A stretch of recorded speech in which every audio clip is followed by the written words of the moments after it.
Hi, welcome back to Animation Studies and Practice. It's now week 3. So today we are going to write our first reflection for the unit called a mid-project reflection.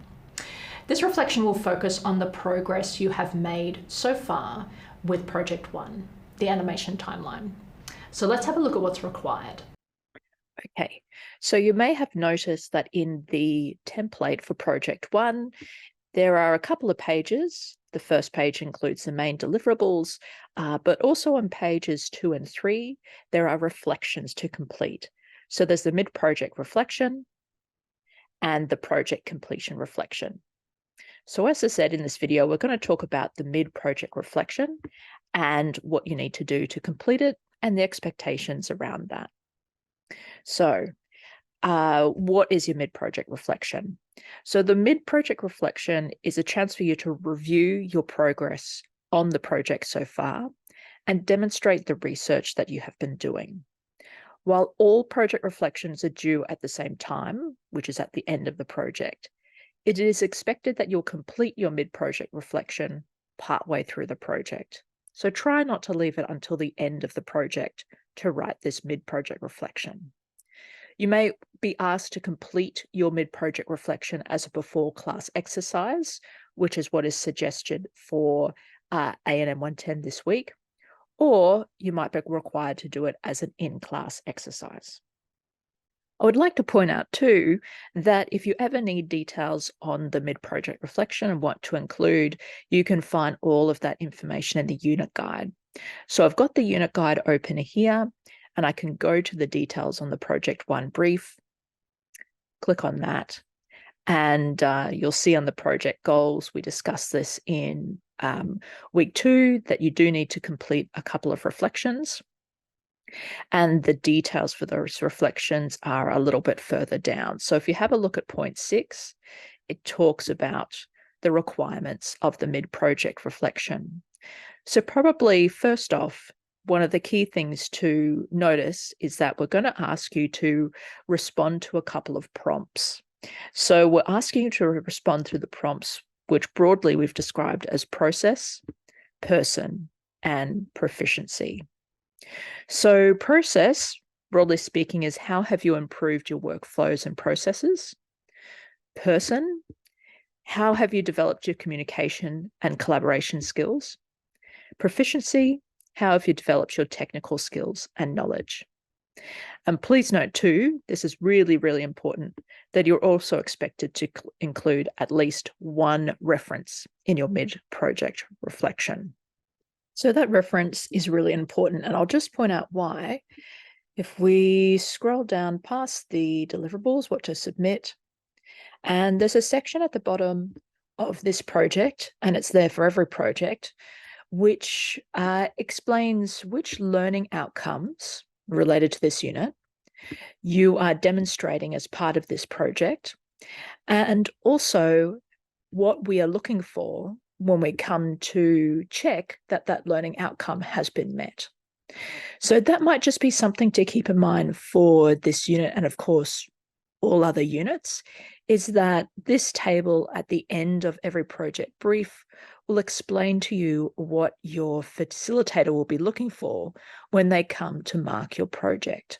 So if we have a look at CLO1, demonstrate regular and consistent reflective practice, etc., this is relating to the reflections that you need to do. So in order to successfully pass the project, you need to have 2 reflections, mid-project reflections using the 3 Ps. And you'll also notice there that we're asking you to use a in-text citation and API referencing, so basically referring to some research that you have done, and we suggest that you use the pre-class readings. We will take a look at that in a tick, and also the project completion reflection. So, and they have their own set of prompts for that project completion reflection. So you see, it's important to, I guess, just be really clear and aware that a reference is required for your mid-project reflection. So let's just go and locate those readings so you know which ones we're referring to They are suggested, of course, just keep that in mind. You might like to refer to your own scholarly sources. However, for this project, it might be best to refer to the scholarly resources we've provided you with.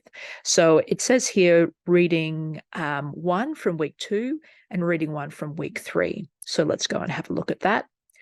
You'll probably remember that they are the readings on the history of animation. So we'll go to number 2, research strategies, which is the content for week 2. So if we scroll down here, we'll be able to locate that reading. So it is week 2, reading 1. And if we click on this link, it will take us to that reading. You may need to go through some sign-in details or processes, but you will eventually get there. And this is one of the readings. So the reading covered a brief history of world animation. The first half of this chapter was the reading for week 2. The second half of the chapter was the reading for week 3. So, you can refer to either of those readings within your mid-project reflection. So what I will do is find a quote from this reading and copy and paste that as well as a reference into my mid-project reflection. So for this example, I'm going to write this project reflection as if the theme that my group had chosen was the history of 2D animation. Now, when it comes to using your in-text citation, you can pretty much use it anywhere in the mid-project reflection. You could use it in process, person, or proficiency, depending on what resource you're drawing your information from.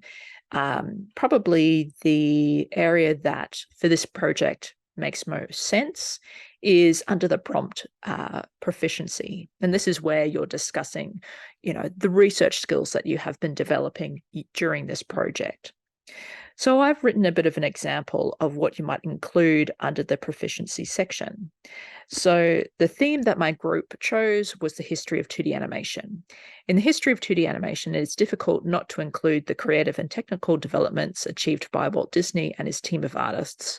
From the 1940s onwards, the work produced by the Walt Disney Studios demonstrated a detailed realism based on studies of live animals, and landscapes. Okay. And I would probably go on to talk about the fact that I've referred to the suggested readings as part of that, and hopefully that it would have given me a good grounding or plenty of context for developing the rest of my timeline. So not only am I talking about the information I've found, but also why that process was helpful, or why that research skill, being using the suggested resources, was helpful for this project so far. So what I want to do now is make sure that that quote, and we know it's a quote because I've included those in quotation marks, it's not complete yet. Basically, what I need to do is include a in-text reference at the end and also a full reference. So I'll just show you how we do that. So again, I am taking this quote from the World History of Animation. So reading 1 of week 2. And in this paragraph here, it talks about the Walt Disney Studios and the sort of creative developments that they achieved. Now, to go through the process of quoting something and including the proper references, what I've done is I've used a program called MyBib. You can use a variety of different things. For books, MyBib is pretty reliable. So what I did was created a new reference, and it's auto-generated the full reference there for me. So what I should be able to do is copy bibliography entry, copy, and I should be able to come back to my project. And I'm just going to create a new section called references. I should be able to paste that. Yeah, there we go. Okay, so we've got that there. Now, we're still not even complete. What we really need to make sure we do is also include an in-text reference. So my bib will do that. So if we should be able to go to show options, copy in-text citation, and we'll come back to our project and go to the end of that quote. Just going to hit spacebar and go Control V, and I've got the in-text reference there. So, for any research source that you refer to, you must have an in-text resource and a full reference. So if you do that as part of your in-text citation and your full reference for your mid-project reflection, you're including everything that you need. Okay, so I've just added a little bit more to that reflection there, just so it's a better example of what you're wanting to talk about when it comes to proficiency, so that you can see how the quote is better incorporated into that reflection. So we had the quote there that Disney sort of demonstrates within its work a detailed realism based on studies of live animals and landscapes. Then I've just included, this reading was one of the suggested resources for this project. It is a good example of an authoritative source on the topic of animation history because it is a published book. In future projects, I will continue to use print or ebooks as a reliable source of information. Okay, so we can take a quick look at how much, what the word count is for that. Okay, so you've got about 113 words. So considering that, your reflections in total need to be 500 words or 250 words each. So mid-project reflection is 250 words. Project completion reflection is 250 words. No, you will burn through that word count pretty quickly. Just on the other prompts there, when it comes to process and person, and even proficiency, please note that there are other questions there that you can use to help tease out your answers. Writing reflections is something that will take practice, but you will find that in time, with that practice, you will write really rich reflections. So please consider those prompts as a way to kind of help you create the answers and the information and the reflection that you need. Okay, so once you've included some reflection under each of those prompts, obviously you can then delete the questions there and just have your own reflection. But once you have included information under process, person, and proficiency, and of course included an in-text reference as we've discussed, then you've finished your mid-project reflection. So once you get there, great work. All right. So the video for this week is just about complete. The last thing we want to talk about are the rest of the before class work for week 3. So just jumping back to Campus Online, and we are going to the number 3 tab, communicating with people. We'll just scroll down. The video will be added soon. And under the before class activities, there's a couple of key things to do there. Firstly, have a look at the week 3 reading, which is the second half of that World History of Animation, pages 22 to 33. And we've also got a second reading, which is to look at the transferable skills framework.